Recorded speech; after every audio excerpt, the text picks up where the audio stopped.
It's a story of collaboration between the Bank of Industry, the BOI, and the International Finance Corporation, the IFC.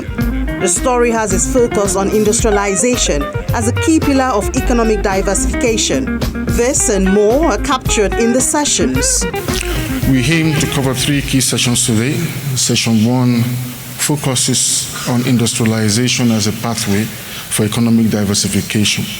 The second session focuses on increasing access to funding through risk mitigation. A third session focuses on unlocking sustainable funding for industrialization.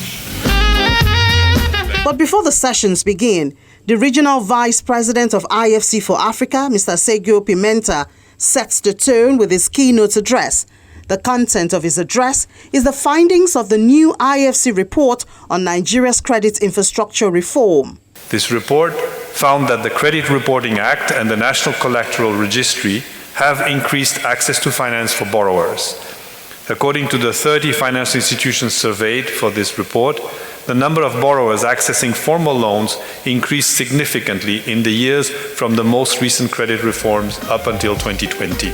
Then the panelists take over. The first session had the theme Industrialization as a pathway for economic diversification. We are quite behind when it comes to industrialization and particularly manufacturing.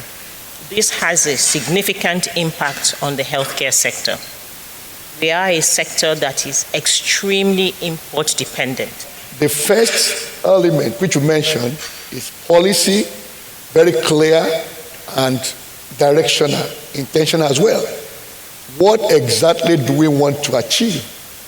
Are we trying to build an industrial sector, like you remarked earlier on, focused on import substitution?